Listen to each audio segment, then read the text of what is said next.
Make absolutely no mistake, Chat GPT is far and away the most revolutionary real-life use of artificial intelligence, and we're already seeing in New York where schools have put a ban on Chat GPT because students were getting addicted to it. This could well start happening in India as well. How do we make the best use that is possible of a tool like Chat GPT without ruining the education system, without letting bad actors use it for disruptive activities? To talk about this technology which is disrupting our lives in more ways than we can imagine. This has been spoken of for a long time, the age of artificial intelligence. Is that finally upon us? What do we need to do to stay ahead of the curve? Joining me on this broadcast is Dr. Debanga Raj Niyog, Professor at the, of Data Science and Artificial Intelligence at IIT in Guwahati. Kanish Gaur joins us, founder and CEO of the India Future Foundation. We've got Amita Wattal, chairperson of the DLF Foundation for Education and Scholarships. She's previously been chairperson of the National Progressive Schools Conference. We've got Siddharth Pai, well-known technologist, managing partner at 314 Capital. Ayush Ailavati joins us, tech editor for Business Today Television. And we've got a parent and a son. Raghvendra S. is a father. Sarvesh Shriman is a student of the 11th standard.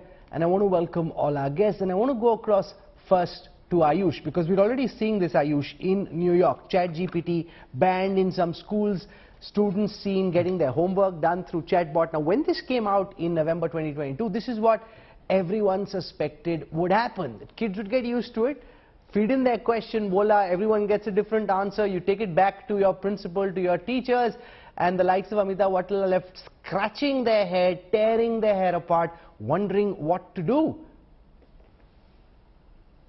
Absolutely, Rahul. I mean, technology and ChatGPT in this particular case truly is a double-edged sword. While it has been used in several cases to demonstrate the potential, like you were saying, of AI, in schools, especially in the New York public schools, there have been certain cases where this has been used for the wrong purposes. That said, there have been chats with OpenAI, the guys who made ChatGPT, and they have to work on checks and balances, and that's why in deliberations they have revealed that mitigations will be needed, because this is something which could hamper the development of the faculties of some of these kids in school. Creative thinking, plagiarism, there are major issues that will crop up with this, and we'll touch upon this through the course of the conversation. But there are other AI chatbots, one by Google as well with Lambda, and there have been several issues with these as well, and hence checks and balances really need to be brought in with some of these artificial intelligence products. See that, Pai, some of the critics are saying that banning ChatGPT is as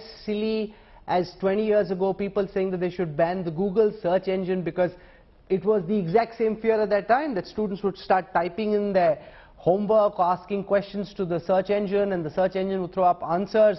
And therefore, don't be silly. The age of AI is here. ChatGPT is here to stay. Teachers, principals, the academic system must learn how to reconcile with the new reality. No, I agree. I actually do agree 100%. I think the first question I had when ChatGPT came out was, why couldn't this exist when I was actually in school or college? All of us are thinking the same, Siddharth. Yes.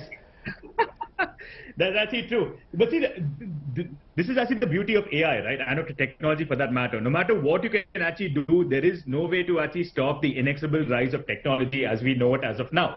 So I think even if you try banning it or anything for that matter, there are ways and means for people to actually end up accessing this. And ChatGPT actually strikes at a very fundamental question about education. What is education really? Is education merely actually going on to Google or Wikipedia, reading something and regurgitating it? Or is education actually asking the right kind of questions and using the entire tool set that's available to you to make sure that you actually get the best results? And a large shift of education that we're seeing in the world right now is actually happening to the latter, where education no longer about answering questions, and not about giving the right answer, but about asking the right questions. How do you actually poke holes in the logic that you end up seeing? And ChatGPT is actually like Google or any of the tools that already do exist.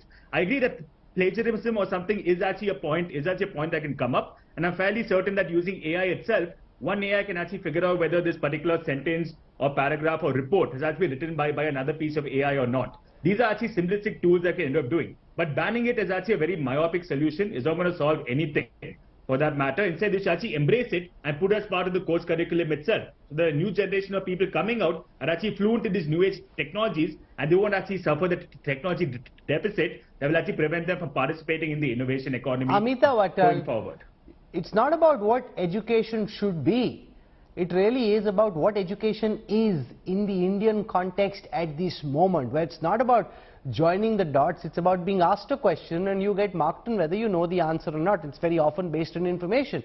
Now, especially when it comes to homework, you type in the question, it throws up a response, you ask for a play, he'll write you one, he'll write Ayush another play, he'll write me a third. Is this really a principal's worst nightmare now playing out? You know, there have been so many nightmares that I think educators would become sleepless by now. From banning books of Dr. Seuss to banning Wimpy Kid, what is it that has not been banned over the years as far as education is concerned? So, I mean, this is another technology piece. And I think that, yes, it has become a great rage, particularly because children are using it a lot for school projects. In fact, I have a student of mine who says that he used it to write a love poem because all he did was to just put out some words and suddenly it became a poem of love which he could send to his girlfriend. The point I'm making here on a more deeper level is that, you know, in many ways, this particular app helps because it sort of brings out a lot of thought processes in a child, because it's not as though when you go into a Google, it just tells you which article to read or goes to another link. Here, it sort of opens out other horizons for you. I'm not saying it is the best thing, but at least it makes you think of other things. Because children in today's board examinations or examination systems think in silos. At least this particular app is not making children think in silos if they're doing things. And as far as the rest of India is concerned, how many people really have access to technology? So India in that way, in a way, has to first look at basic technologies 2.0. Then even if they start looking at an AI, worry about the AI.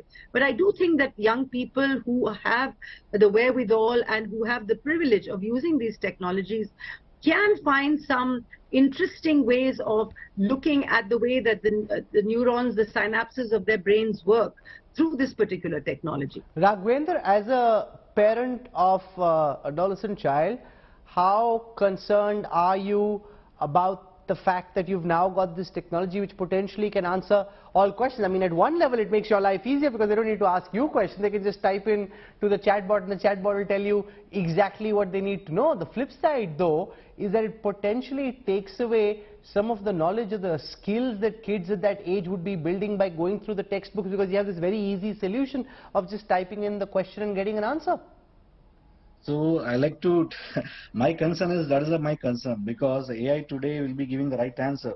So we are seeing the technology. So just for, I think few years back, right? So when we come to the AI, which was this TASE, I think from Microsoft, so that was shut down within 24 hours because the AI and the machine learning, actually that application itself is changed by getting some new learning from the different kinds of peoples and their inputs. So as a parent, I am concerned today. So for example, now you ask question, you get one type of an answer because it has already learned from the from other person.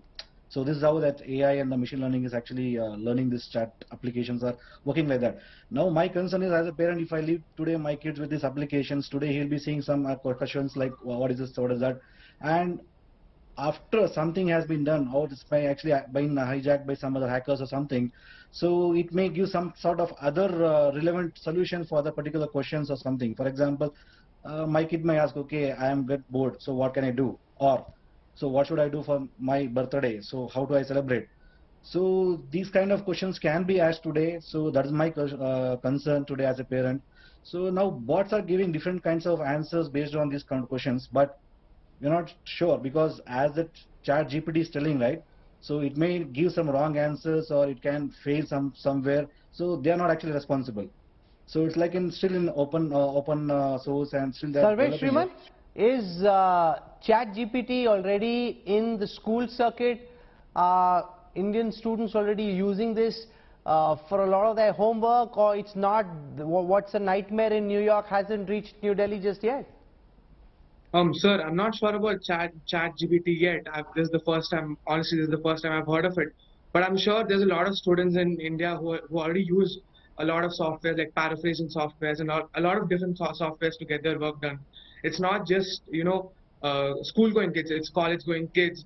A lot of people who use these softwares to, get rid of a lot of their work, because it's much more easier to, get stuff done, and a lot less effort has to be put for the same result, because you don't have to, type a lot of stuff. You don't have to get the vocabulary. You don't have to do much. You just have to get the essence of whatever you're trying to type, and your product will be there. But at the same time, the concern of, the creativity being lost, it's not necessarily true, because, at the end of the day, the person will have to review it and would have to, correct the mistakes done by the AI. So I definitely think the software is being updated at the moment. They're pretty useful, and I think as far as the education system is, it needs to get updated, because as everyone still uses textbook in the time of, smartphones. I can just open my smartphone right now and get all the answers like in a textbook. So yeah, I think our education still has to catch up and change the rules and bend the rules a bit to adjust to these new innovations. Kanish got, Siddharth's solution was, instead of banning or trying to dismiss technologies like Chat GPT, use AI to your advantage. Start using AI to check whether students have actually copied from elsewhere, because forget a principal or a teacher having to do this. AI would be able to go through the text and tell you in a moment whether it's been plagiarized, and if so, from where. I completely agree with Siddharth. In fact, instead of banning Chat GPT, we should teach Chat GPT to teachers and principals as well, so they can use it much more effectively to check on plagiarism. There will always be questions about ethics of AI, but banning AI is stupid. Technologies evolve. We need to evolve as human beings to adapt to that technology and create mechanisms to use it positively, rather than just saying completely no to any new innovation which comes into the picture. If you just look back, a couple of days back, Microsoft also decided that they will create an additional functionality in their search engine Bing to allow Chat GPT. So if big tech companies are looking at creating newer solutions, I don't understand why we should ban Chat GPT. No, but there's a We much could have larger measures. play that's on, Ayush, because Google's dominated the search engine market, and Microsoft, try as they might, hasn't been able to shake off Google's dominance. And by allying with an AI bot like ChatGPT, the likes of Bing and Satya Nadella would hope that they can find some way of finally being able to make Google look like the fuddy here. Absolutely, Rahul. A couple of points with context where Google really got smoked by Microsoft, because Microsoft, fun fact, invested $1 billion in OpenAI to build ChatGPT. They use Microsoft's cloud platform to use this. It's $100,000 a day which is spent to run this sort of AI bot, which we think is free. That's $3 million every month. That said, Lambda, which was Google's version of it, they played it very, they took it with a sense of precaution. They were very careful and wary about it, and they didn't go public with it just like ChatGPT did. And like the previous guest was saying, it will be linked to Microsoft Bing, which has really suffered in the search engine race. With Lambda, there are any learnings. Blake Lemoine, the researcher who joined Google to actually figure out whether this AI is indulging, Lambda is indulging in discriminatory or hate speech. That's the concern I have, even if you ask this question in the context of schools and young impressionable minds. Google's Lambda was accused of being sentient, which means that it had come to life. The reason he came to that hypothesis was the questions he asked it over a long period of research gave it answers which really did speak of hate speech, discrimination, was not rid of biases, all sorts of racism.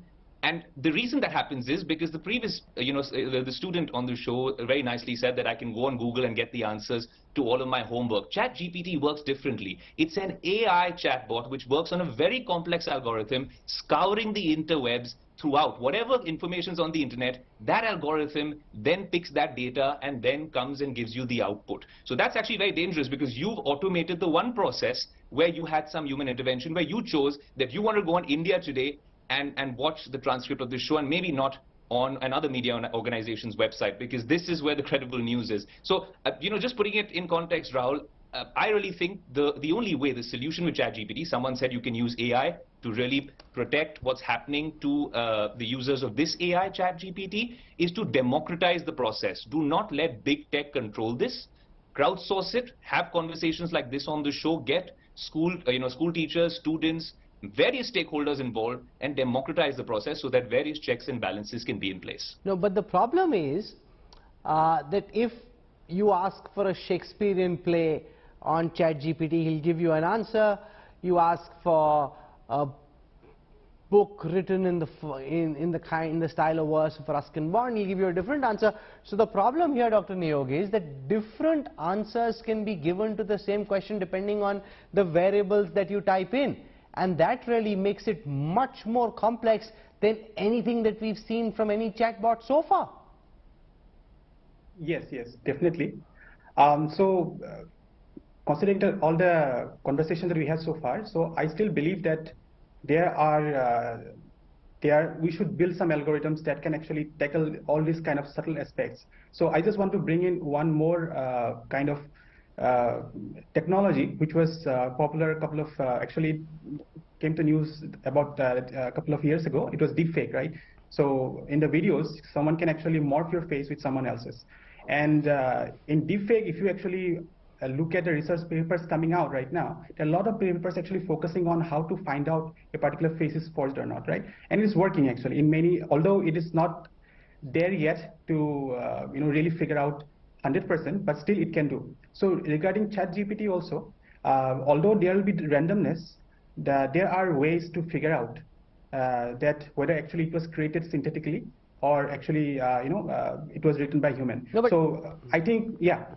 But Amitabh, the problem in the way students are taught in India, let's assume that your school puts out a question which asks for an essay for on the first war of Indian independence, and you say you're a grade 7 student, he'll give you a different kind of answer. You're a grade 12 student, he'll give you a different kind of answer. You're a student of Indian history, he'll give you a different kind of answer. Now that's the problem. It's not just throwing up one basic answer with one particular set of details. The answer can change based on the level that you want the computer to give you. And that really takes the level of complexity to a whole different dimension. No, you see, you have to understand that I know everybody keeps talking about the national education policy, but one of the most important aspects of the national education policy is the kind of questions that you ask. So the point is that you no more directly ask a question like, when was the Treaty of Versailles signed? It just may be, what would you do if you had to sign the Treaty of Versailles? So the point is that there also is a kind of a thinking involved in this. It's not so, it's not as simple as you're putting it, because for whatever it's worth, the education system is changing. There is a lot of training that is going on with teachers and with educators as to, can we get ungoogleable questions? Can we get things out there where children use their creative minds, they use the way that they can disseminate knowledge on their own, and whether they can make connectors, and through network neurals can they go ahead with it. So maybe a program like this will help them to reflect and think more, and just not say, write an essay of 300 words that gives you an essay of 300 words. Because any teacher or any educator will realize that this has all been plagiarized. After all, that much sense No, but Siddharth, here's the problem. Now, the one standard academic response would be, as we just heard from Amitabh Vattal, that can there be questions that are ungoogleable, if there were such a word. The reality is that with the kind of technical prowess that Chat GPT has, it's unlikely that there is anything which is ungoogleable or something which Chat GPT can't get through. You ask any question, you say, how do you think, and he'll tell you how you possibly think on that issue if you feed in the right kind of variables to go with it. And that really makes it much more complex, not just finding something which isn't on Google. It's a far bigger problem than that. So actually, Rahul, that's actually a fantastic question. I think the only answer to that is that we actually need to ask ChatGPT, how do we prevent ChatGPT from corrupting an entire generation of youth that's actually coming online right now. But I think, but jokes aside, see, the entire point of education is actually prepare you for the real world. Now, nowhere in the real world does anyone actually ask you, okay, give me Newton's first law, second law, third law, tell me about Archimedes' principle, etc. Our entire life is about the application of the cumulative knowledge that we have and using the tools that are actually available to us. So rather than trying to fight the fight the march of progress, which actually encourage our students to use actually tools like this to come out with new and innovative means of actually answering questions and of actually learning itself.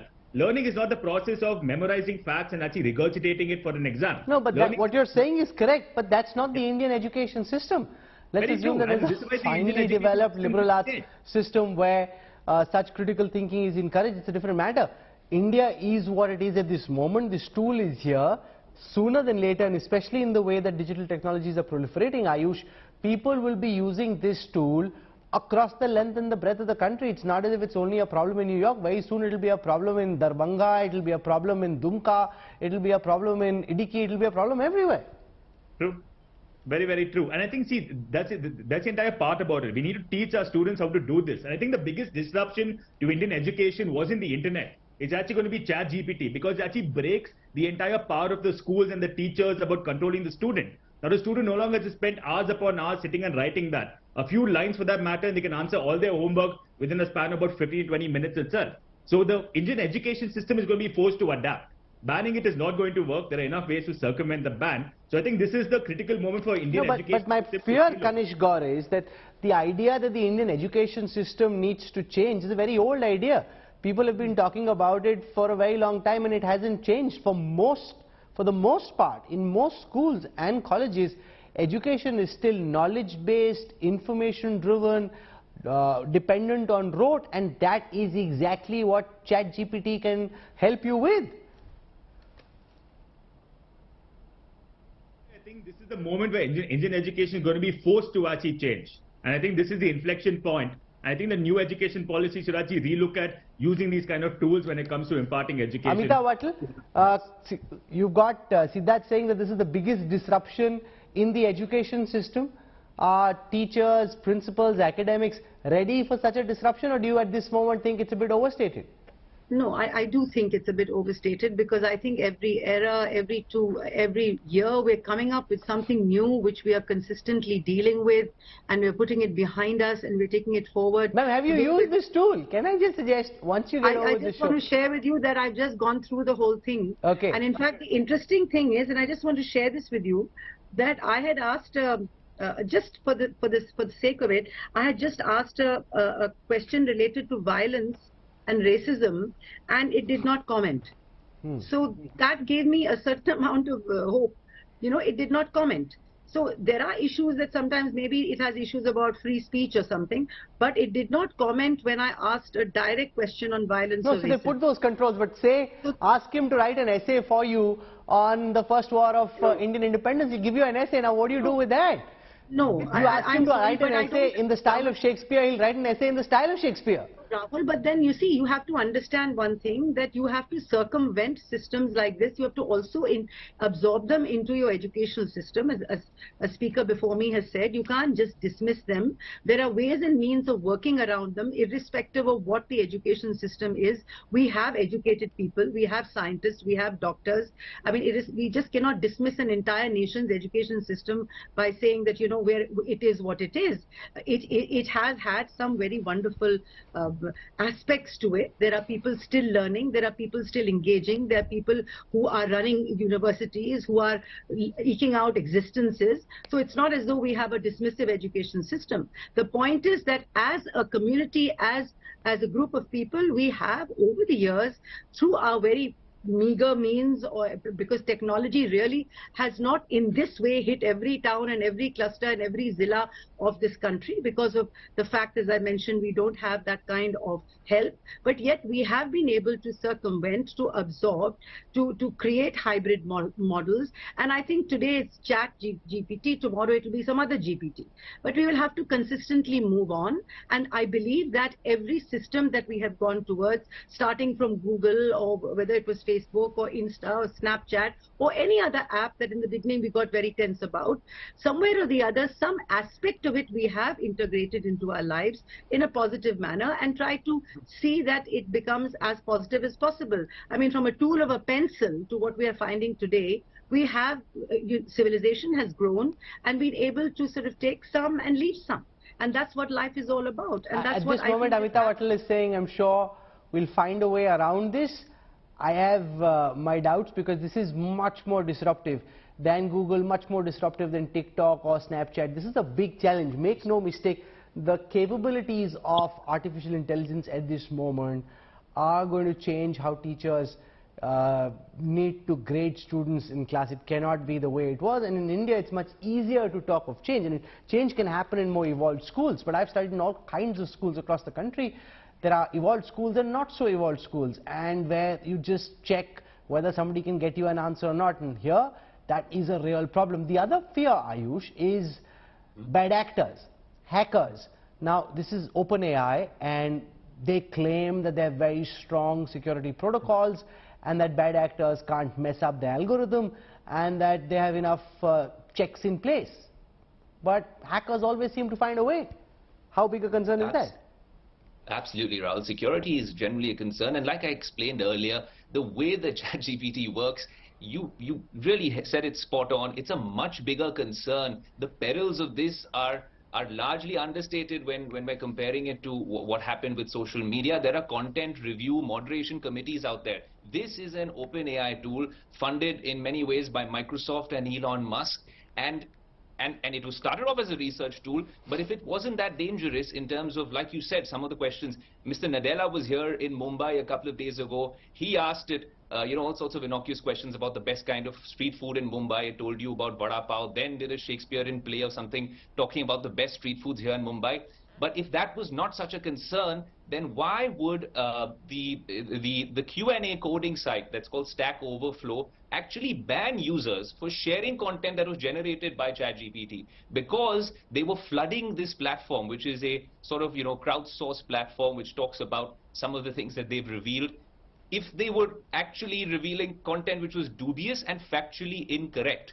And that is a concern that even OpenAI is working on. So I think, one, on the security bit, two, if there's no transparency, there's definitely unanticipated consequences, and this cannot go unabated. It definitely, I'm a big proponent of technology as a tech enthusiast, but if this one doesn't come with its checks and balances, however it is, by dialogue, by getting some of these topics moderated, by working with some of the different stakeholders, we can be in for a little bit of an issue. Like you said, all over India, it's not just a big city problem. In the smaller towns and cities is where actually the maximum issues with bots on Instagram come about. It's a very tech-savvy population. With the 4G and now 5G boom, a lot of people can have access to a free chatbot like this, and hence it does need to be regulated or controlled, or some of these concerns mitigated.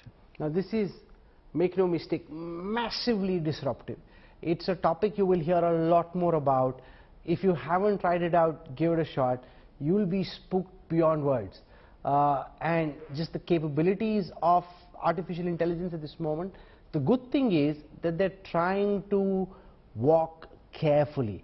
The bad thing is you don't know the limitations to the fullest extent. This requires the deepest possible debate and discussion, because the change is here and the change is now. And to my mind, the change is going to hit Dumka as much as it will hit Delhi. So it's not just a big city problem, as Ayush said. This will, sooner than we know, be across the country, and everybody now has access to smartphones, they have access to 4G, they have access to 5G. So teachers, academics have a big challenge coming their way. We'll track what happens on this. Thank you very much for joining us.